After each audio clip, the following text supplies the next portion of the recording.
এ আমার যুব ভাইরা,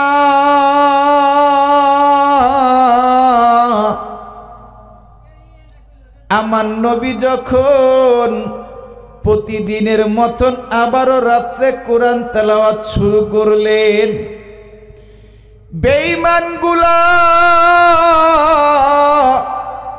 একজন আরেকজন বলতে লাগলো, আবু জেহেল যখন বলছে আজকে হয়তো বা আবু জেহেল আসবে না, চল না আমরা মুহাম্মদের কোরআন তেলাওয়াত শুনতে যাই। এই বেঈমানগুলা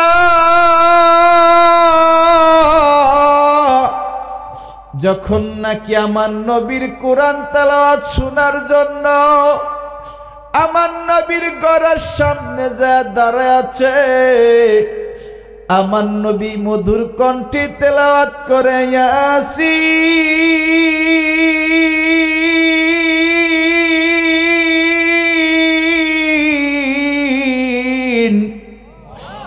ওয়াল কুরআনিল হাকীম। সর্বপ্রথম ওই মহান মালিকের দরবারে লাখো কোটি শুকরিয়া, যেই মহান মালিক আপনাকে আমাকে এত সুন্দর একটা জান্নাতের বাগানের মধ্যে বসার তৌফিক দিয়েছেন। এই জন্য আপনারা খুশি না বেজার? আরো জোরে বলেন, খুশি না বেজার? যদি সত্যিকারই খুশি হয়ে থাকেন, ওই মহান মালিকের শুকর আদায় করা দরকার আছে না নাই? আরো জোরে বলেন, দরকার আছে না নাই? এই জন্য আমরা সকলে আসেন ওই আল্লাহ পাকের শুকর আদায় করি, আলহামদুলিল্লাহ। আরো জোরে বলেন আলহামদুলিল্লাহ। দেখেন, আজকের দিনের জন্য এই জায়গাটা হচ্ছে জান্নাতের বাগান। কথা বলেন ঠিক কিনা? এখানে যারা আসতে পারে নাই তাদের কপাল খারাপ। আল্লাহ রাব্বুল আলামিন যাকে ভালোবাসে তাকেই দিনের কাজ করার তৌফিক দান করে। আল্লাহ আপনাকে আমাকে ভালোবাসছে, এই জন্য কোরআনের ময়দানে নিয়ে আসছে। কথা বলেন ঠিক কিনা? এই জন্য আমি বাহিরে দেখেছি অনেক যুবক ভাইরা, বৃদ্ধ বাবাজিরা আমার অনেকেই রাস্তার আশেপাশে ঘোরাফেরা করতেছে। আমি শুধু একটা কথা বলতে চাই, আমি মুসাফির মানুষ, সেই ঢাকা থেকে আসছে অনেক কষ্ট করে।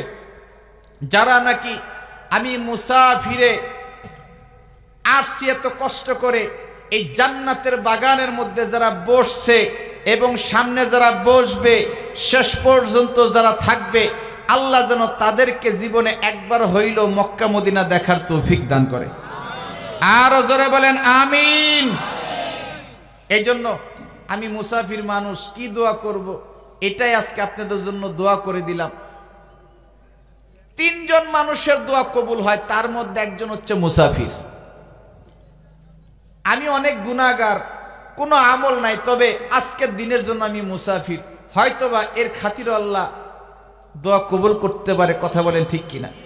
এই জন্য আমার যে বৃদ্ধ বাবাজিরা আসছে এবং আমার কথা শুনে যে বসবে, শেষ পর্যন্ত থাকবে, আল্লাহ সবার গুনাহ মাফ করে দিয়ে আল্লাহ তুমি তাদেরকে জীবনে একবার হইল মক্কা মদিনা দেখার তৌফিক দান করো। আরো যারা বলেন আমিন। আমি ডাইনে বায়ে কোথাও যাব না, আমি আপনাদের সামনে একটা আয়াত তেলাওয়াত করেছি। আল্লাহ যদি চাহে এই ছোট্ট একটা আয়াতকে নিয়ে আমি আপনাদের সামনে আলোচনা করব। জোরে কোন ইনশাআল্লাহ। আল্লাহ রাব্বুল আলামিন সূরাতুল ফাতহ প্রথম আয়াতের মধ্যে কি বলেন শোনেন। আল্লাহ বলেন, ইন্না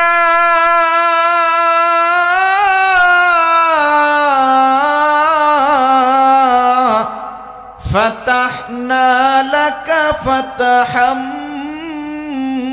মুবিনা। আল্লাহ রাব্বুল আলামিন বলেন, ইন্না ফাতাহনা লাকা ফাতহাম মুবিনা। হে নবী, আমি নিশ্চয়ই আপনাকে সুস্পষ্ট বিজয় দান করেছি। এই যে সুস্পষ্ট বিজয় দান করেছি, আল্লাহ বললেন সুস্পষ্ট বিজয়, এটা কোন বিজয়? এটাই আজকের আলোচনার মূল মাকসাদ। আল্লাহ যে বললেন নিশ্চয় আমি আপনাকে সুস্পষ্ট বিজয় দান করেছি। কোন বিজয়? কোন বিজয়ের কথা আমার আল্লাহ নবীকে বললেন? এই বিজয়টা আমাদের শোনা দরকার আছে না নাই? মুসলমানের সন্তান, একটা কথা মনে রাখতে হবে, আজকে বাইতুল মুকাদ্দাস নিয়ে বেঈমানগুলা মুসলমানদের রক্ত ঝরাচ্ছে। কথা বলেন ঠিক কিনা? আজকে বেঈমানের বাচ্চাগুলা এই ফিলিস্তিনি মুসলমানদেরকে আঘাত করতেছে। শুধু একটা কথা মনে রাখেন, ফিলিস্তিনের মুসলমানদেরকে আঘাত করতেছে, 200 কোটি মুসলমানদের কলিজার মধ্যে আঘাত করতেছে। কথা বলেন ঠিক কিনা?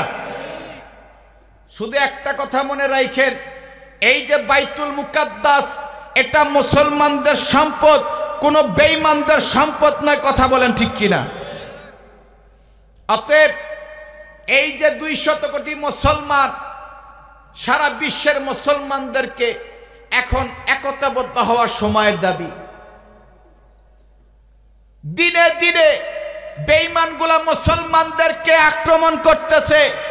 আপনারা জানেন বাংলাদেশের মধ্যে কিছুদিন আগে, এই যে 4-5 দিন আগে, ইসকনের এক সদস্য সন্ত্রাসী এই সংগঠন মুসলমানদের একজন আইনজীবীকে হত্যা করেছে।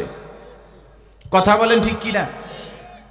ও মুসলমানের সন্তান, যতই দেখবেন চুপচাপ হয়ে থাকবেন, বেঈমানগুলা ততই মাথার উপর চেপে বসবে। কথা বলেন। আপনারা যেভাবে বসছেন, চিন্তা করছেন 3 দিন ব্যাপী মাহফিল, আজকে হচ্ছে প্রথম দিন। 2-1 যা হয়েছে আমরা চুপ থাকি, বক্তা যা কোয়ার কোক।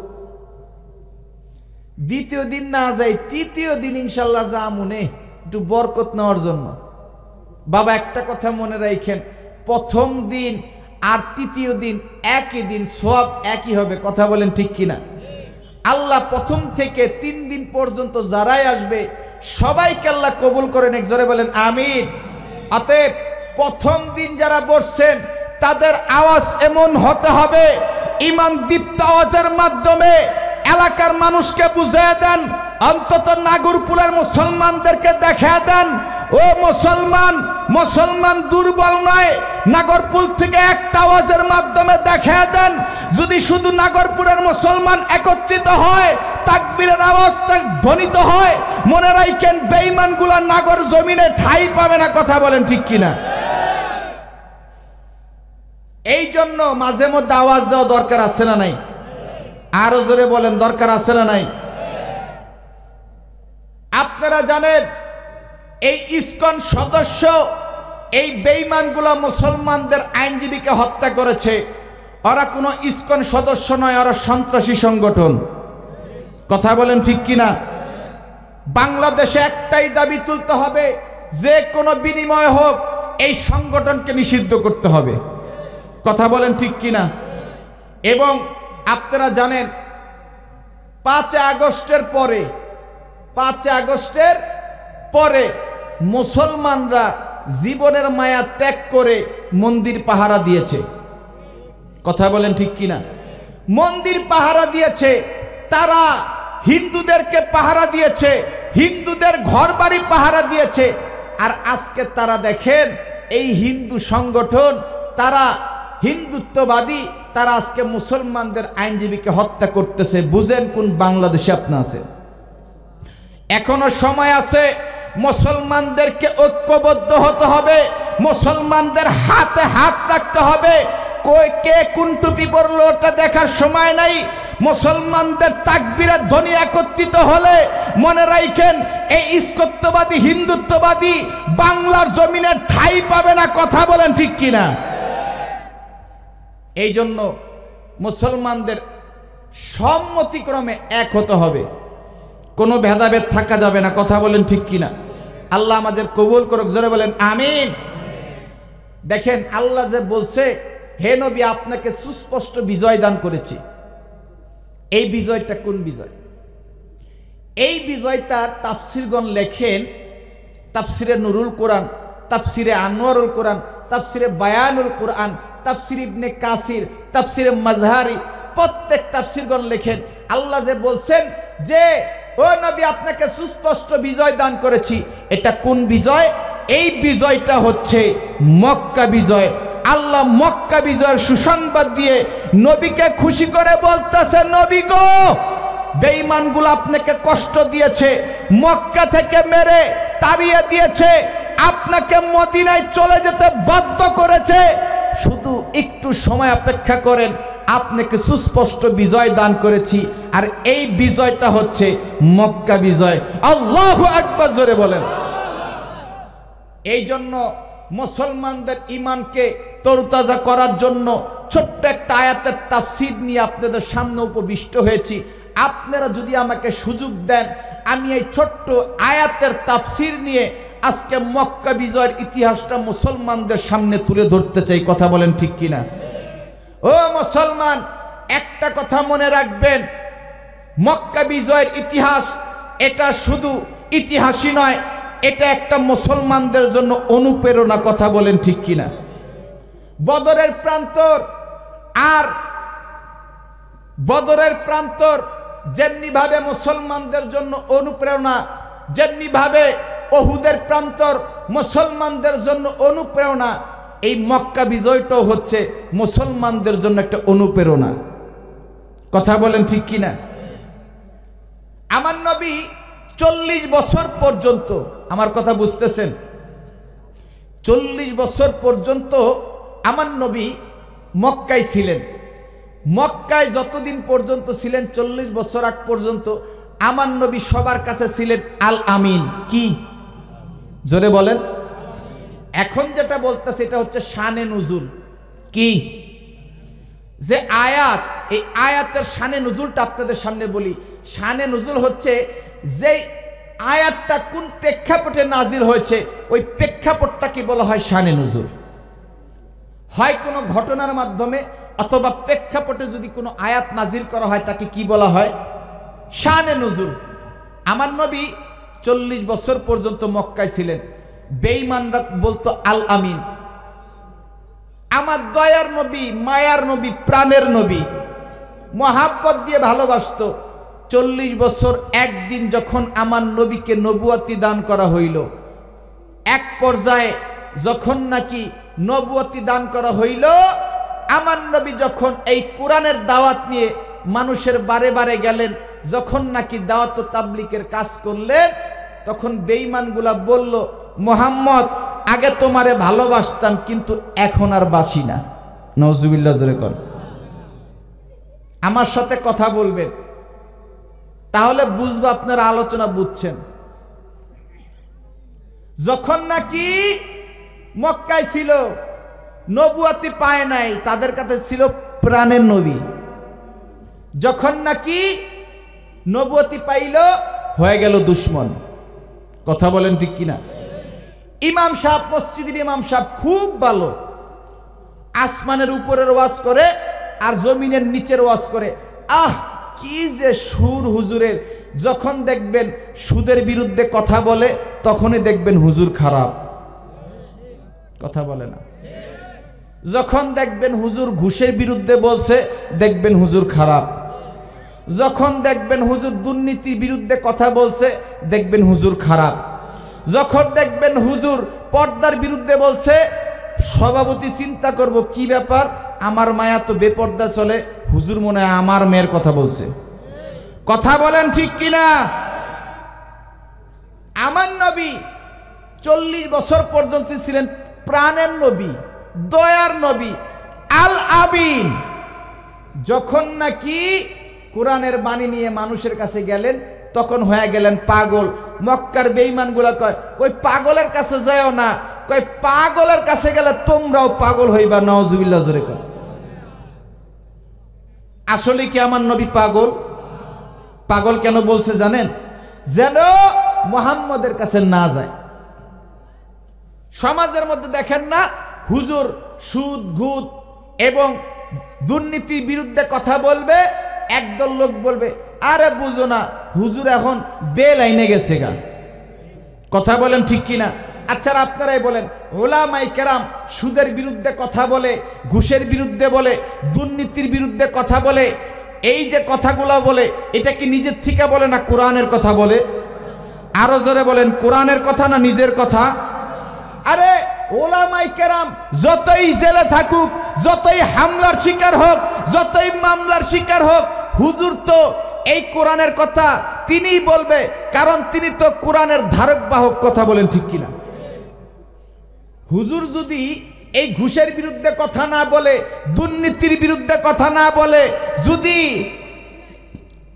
কি যাবতীয় খারাপের কথা না বলে, তাহলে সমাজ থেকে কি এইগুলা দূর হবে? কথা বলেন, দূর হবে? হুজুরদেরই তো কাজ এই বিষয়গুলা নিয়ে ওয়াজ করা, কথা বলা, যাতে করে মানুষগুলো সুদ, ঘুষ, দুর্নীতি থেকে ফিরে আসতে পারে। কথা বলেন ঠিক কিনা? কিন্তু কিছু কিছু মানুষ দেখবেন এই সমস্ত কথা শুনলে অ্যালার্জির মতন তাদের শরীরে জ্বালা উঠে। কথা বলে না? আপনারা যেইভাবে আস্তে আস্তে ঠিক বলতেছেন, মনে হইতেছে যে আপনারা সবাই ঘুমায় গেছেন। কষ্ট হইতেছে, কষ্ট হইতেছে। একটু জোরে কন্ত আল্লাহু আকবার। আমার নবী 40 বছর পর্যন্ত ছিলেন আলামী। বেঈমানগুলা বলল, দেখেন বর্তমান আর আমার নবীর সাথে মিলান। এক পর্যায়ে বেঈমানগুলা বলল, মুহাম্মদের কাছে যাও না, এর কাছে গেলেই তোমরাও পাগল হইবা। কিন্তু আমার নবীর আল্লাহ একটা মধুর কণ্ঠ দিয়েছিলেন, যিনি তেলাওয়াত করলে বেঈমানগুলা ঘরে থাকতে পারতো না। আরো জোরে কোন। আমার নবী প্রত্যেক দিন রাত্রে কোরআন তেলাওয়াত করত, প্রত্যেক দিন রাত্রে। বেঈমানগুলা আমার নবীর কোরআন তেলাওয়াত শুনতে যাইতো। যখন কোরআন তেলাওয়াত শুনতে যাইতো, এক পর্যায়ে কেমনে জানি এই সংবাদটা আবু জেহেলের কানে গেছে। আবু জেহেল সবাইরে ডাক দিছে, এ আবু জেহেল, ডাক দিয়ে বলতেছে তোরা বয় সবাই। আবু জেহেল সবাইকে ডাক দিয়ে বলতেছে, এ উতবা সাহেবা, এই মক্কার লিডারগুলা, আমি শুনলাম তোমরা নাকি দিনের বেলা ঠিকই মুহাম্মদের বিরোধিতা করো, কিন্তু রাত্রের বেলা তোমরা নাকি মুহাম্মদের কোরআন তেলাওয়াত শুনতে যাও। সবাই চুপ। সবাই চিন্তা করে আসলে তো আমরা ঠিকই শুনতে যাই। আবু জেহেল বললেন, একটা কথা মনে রাখবা, আমি আবু জেহেল বললাম তোমরা কেউ মুহাম্মদের কোরআন তেলাওয়াত শুনতে যাবা না। যদি আজকে রাত্রের থেকে কোরআন তেলাওয়াত শুনতে যাও, তাহলে এই মাথা ন্যারো করে মক্কার বাজারে তোমাদের ঘোরানো হবে। নাউজুবিল্লাহ জোরে বলে। কিছু কিছু বেঈমান ছিল, কয় আবু জেহেল তুমি যে আমাদেরকে বলতাছো প্রতিদিন রাতে তো তুমিও যাও, তুমি তো সবার আগে যাও, তুমি আবার বলতাছো আমাদেরকে। বলে দিলাম আর কেউ যাবে না। ঠিক আছে, আমার যুবক ভাইরা, আমার বৃদ্ধ বাবাজিরা, এ আমার যুবক ভাইরা,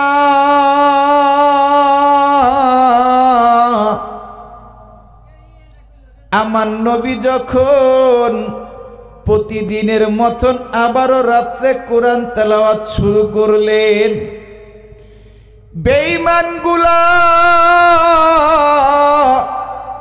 একজন আরেকজন বলতে লাগলো, আবু জেহেল যখন বলছে আজকে হয়তো বা আবু জেহেল আসবে না, চল না আমরা মুহাম্মদের কোরআন তেলাওয়াত শুনতে যাই। এই বেঈমানগুলা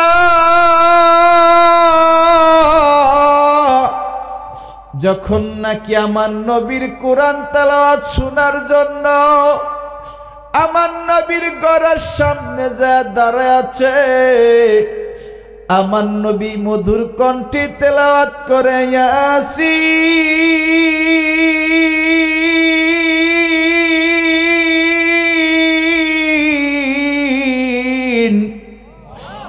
ওয়াল কুরআনিল হাকীম।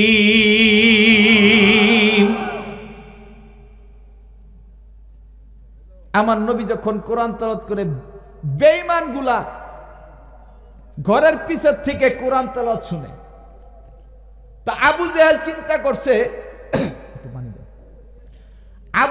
চিন্তা করছে, হায় হায়,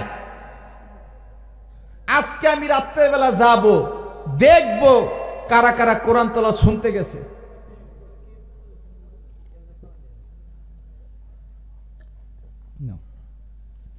আবু জেহেল একবার চিন্তা করে, আসলে কেউ তো যায় নাই, তাহলে যেই ভাবে বলছি কেউ যখন যায় নাই আমি একটু যাই। সব বেঈমানরা এই চিন্তা করে সবাই গেছে।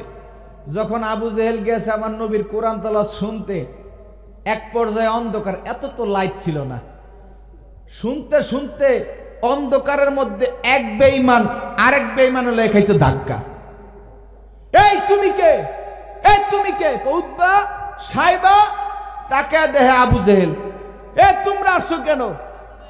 আবু জেহেল কয় আমি আসছি, আমি দেখতে আসছি যে কারা কারা আসছে তদারকি করতে। আসলে ওই নিজেই কোরআন তেলাওয়াত শুনতে আসছে। আল্লাহু আকবার। ওই নিজেই কোরআন তেলাওয়াত শুনতে আইছে। কয় বুঝছি প্রতিদিন আসো, আজকেও আসছো, আসলে তুমি আমাদের দেখতে আসো নাই, মুহাম্মদের কোরআন তেলাওয়াত শুনতে আসছো। আল্লাহু আকবার জোরে বলেন। তার মানে বুঝেন, বেঈমানগুলা জানতো মুহাম্মদ সত্য, আমার নবী সত্য, কোরআন সত্য, আল্লাহ সত্য, এরপরও বেঈমানগুলা বিরোধিতা করত একটা মাত্র কারণ, সেটা হচ্ছে বাপ দাদার ধর্ম বিদায় নিয়ে নিবে। এই বাপ দাদার ধর্মের জন্য আমার নবীর বিরোধিতা করতে। কথা বলেন ঠিক কিনা?